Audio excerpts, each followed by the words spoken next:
I have dampness, but my skin is dry. Not me. But this is a question that a subscriber has recently asked me. They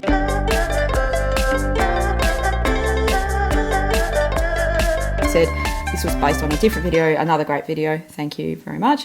This is Jedi Bunny asking this. Do you know why I would exhibit many signs of dampness and yet my skin is dry? What is the mechanism behind that and what course forward would I take?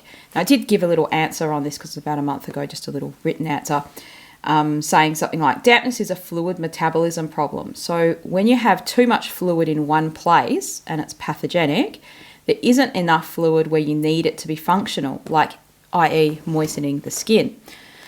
So I thought I'd make a video on this to talk a bit about it because this is a very common situation where like you have pathogenic one thing and then a lack of function in that thing where the pathogenic thing is. So let me make that more simple because it didn't sound right.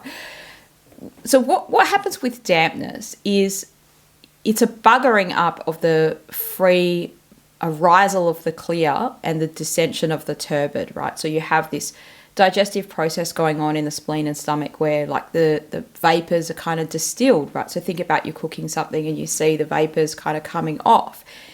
And that's considered like the separation of the pure and the impure. So essentially what's happening is there's pure stuff possibly stuck in the turbid that's going out. So people could be less able to absorb nutrients when they've got these things because it's all sludgy. It's not able to be extracted properly. Now, this can also happen when you eat just shit food, like sludgy food, literally hard to digest, difficult food. Now, what do I mean by hard to digest? So what I mean by that is in Chinese medicine, hard to digest. So look, some of these things are yummy foods, and this is no judgment on people that eat this kind of stuff, but sugar is going to cause dampness by just the nature of it making, like it overwhelming the spleen. That's the function of it. So the sweet nature has an affinity to the earth element, but it kind of like bogs it down, right? So you crave sweet when you're tired. Depending on the kind of diet that you have. So if you're on a ketogenic diet for a while, you'll stop craving sweet foods after a while. You'll stop craving them. But as soon as you have them, then you're going to crave them again. So in one way, like pretty much a ketogenic diet seems to fix dampness. Depending on exactly what you're having on a ketogenic diet, you technically can be a vegan and ketogenic. You technically can be cold and raw on a ketogenic diet, but it's a lot harder. So you don't want to have cold, dry and raw in your diet as much as you possibly can. You want to have more warm, cooked and moist. So like if you were having like meats, for instance, they're going to mostly, for the most part, all of the part almost, be cooked. Things like eggs and, other high protein types of foods tend to be things that need to be cooked. So that could help in general, right, to sort of stop the dampness. I've got heaps of other videos on stopping damp or treating dampness. But why is there dryness? Why is there dryness somewhere and there's dampness somewhere else? Because there's a few ways that we think about moistening the skin. So stopping dryness of the skin would be having moist skin.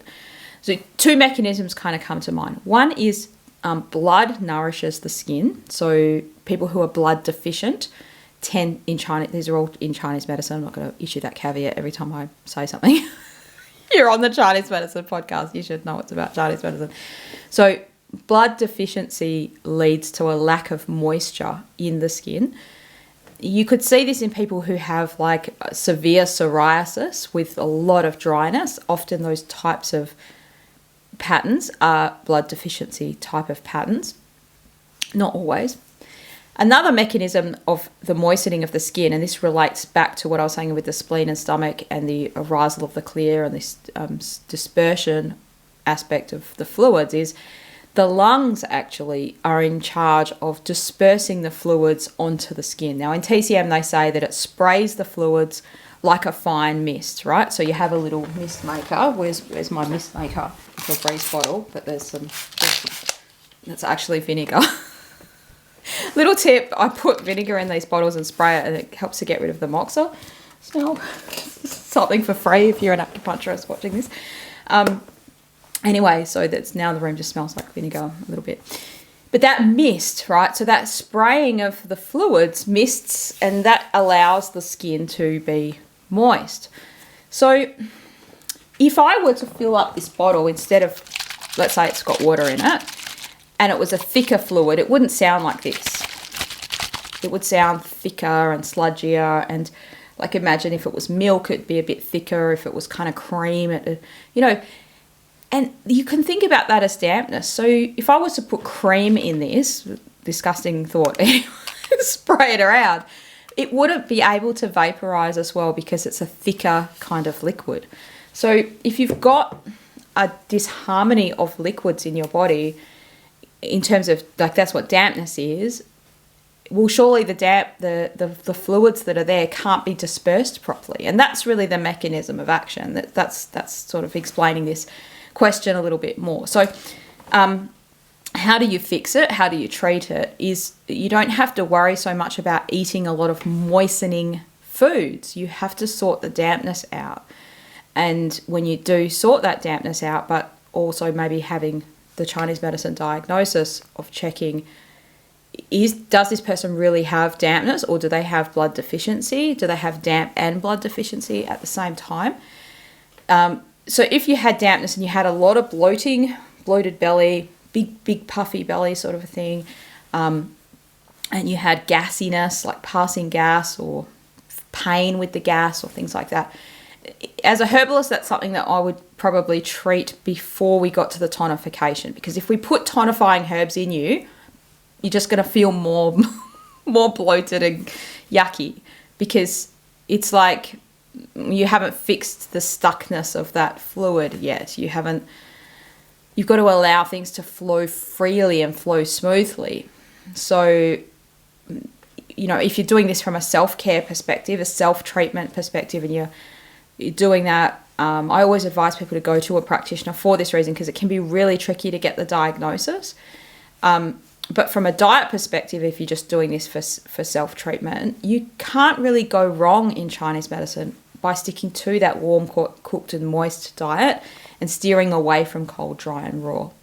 So seasonally, you would want to follow what's right in the season. Summertime, you can afford a little bit more cold and raw. In winter, you want to have like hardly any cold and raw. So depending on the hemisphere where you're going into right now, or what you're in, would determine the kinds of, whether you're having more salads or soups kind of thing, right? Winter, you want no salad and lots of soup and warm, nourishing, moistening foods like that. Too much dry kinds of foods I don't think they're going to cause the dryness. By dry foods, I mean things like that are fried, things that are like crackers and dry things, dried biscuits, dried baked things. There's literally not much moisture in the food. I don't think that's causing the dryness of the skin, but that's just making life harder for your digestive system, for your earth element, your spleen and stomach to kind of work. So what you would want to focus on is making sure you got that gassy bloated out, if that was the case.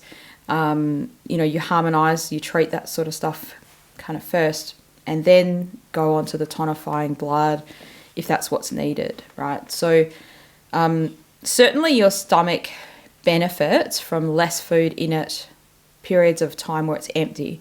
So it likes full and empty, not grazing all day long. And that benefits it because when it's not digesting food, it's able to kind of rest, and then your body can get on with other metabolic and different kinds of functions. So in order to treat dampness, you have to go back to the basics of digestion. So warm, cooked and moist food. I've got a video on this channel called Why Eat Mostly Cooked Foods. That's going to help you with that. Understanding the why behind that. Don't eat and do other things. Don't be emotional while you're eating if you can help that. that's good. So don't watch TV, watch the news or things that are bothering you, emotionally, having arguments while you're eating, doing work while you're eating, like having dedicated times for eating. And if you're a grazer and you tend to pick and graze, you'd want to start that process by saying, okay, am I hungry? Yes, you obviously are if you're feeling like you want to graze, you're eating food. Maybe you're thirsty, so have some water first if you know that you're not really hungry. If there's an issue where you've already eaten a meal very recently and then you're hungry again, it could be related to what you are actually eating, right? So blood sugar levels going up and down, things like this. Too many of these, I don't know, these nasty foods, like where there's trans fats in there, where there's such over flavoursomness of foods, where you've got sugar and salt and preservatives and things like that, and packet foods. It's just that's a kind of a trap in terms of you're probably not really hungry, but the food you ate hasn't satisfied you. It hasn't made you full. If you're not eating enough protein in the meal, then that can also mean that you don't get full properly. So when you kind of fill up, but then half an hour later you might still be hungry or something like that. So this is a much more complicated thing to kind of go down the track of working that out for yourself. And this is probably something you should do in conjunction with your practitioner. But if we follow these basic principles of eat warm, cooked and moist, stay away from cold, dry and raw, have regularity in the eating, so full and empty in terms of your stomach, not grazing all day long. Try to pick regular times. So your stomach likes that regularity, whatever that is for you. That's where I would kind of start with that. Now, if you've got a fluid metabolism problem in terms of dampness, and you've got the dry skin, there could also be signs in your body where you've got problems with urination, or even your bowels. Like sometimes people have like constipation, even though they have dampness. They actually have constipation because the fluid isn't getting to the places where it's supposed to get to. So their bowels actually can become like dry. And that's not the commonest thing. Most of the time with dampness, you get sticky, looser stools and stickier stools, and it tends to go on the looser, stickier stool side of things. But urination is a thing that we ask a lot about as practitioners. We ask about, do you urinate at night? Do you urinate? How frequently do you urinate? Do you feel thirsty? Right. So with dampness, true dampness, people often feel a lack of thirst because their body's already full. So they feel, they just want to sort of like pick up the water and sort of just have a tiny little sip of water. Again, this kind of depends on what you do. So if you exercise a lot and you sweat, you probably are going to generate more of a thirst. If you're not doing any of that stuff, then you may not feel thirsty at all, and you could maybe think, oh, I've gone a whole day and hardly drunk any water. So in Chinese medicine, we don't sort of run this suggestion of drinking a ton of water for the sake of water. We think you should probably drink about 1,800 mils a day, including all the liquid that you have, like from other things. So if you're eating a warm, cooked and moist kind of diet, you're probably getting a fair amount of liquid from that. Whereas if your food isn't liquidy, you might need a bit more water. But you just drink how much you need to. And it's certainly a sign of not great health, not good health, if you're urinating at night, you're getting up at night to urinate, or any kind of urinating at night, whether you wake up and urinate, that's not great. But so it's more a urinary problem if you wake up because you have to urinate. Anyway, so these are questions that your practitioner might kind of ask you. But yes, there is a correlation between dryness in the skin and dampness on the inside. So you can be dry on the outside and damp on the inside. It's just not really great. I hope this video has been useful and helpful to you somehow to understand a little bit about how Chinese medicine thinks about our body. If you're new to the channel and you haven't subscribed yet, make sure you click that subscription button. And we're trying to get to 10,000 subscribers this year. That would be awesome. You can be part of that by clicking that button and being a part of the 10,000. Be part of the dream. And don't forget about the new course that I've just launched, Self-Care with the 5 Elements. So you can click the link below. That's a great way to support yourself, learn about Chinese medicine, and support the channel and support yourself, learn more about things you love to learn about. I look forward to helping you soon on another video, and have a great day.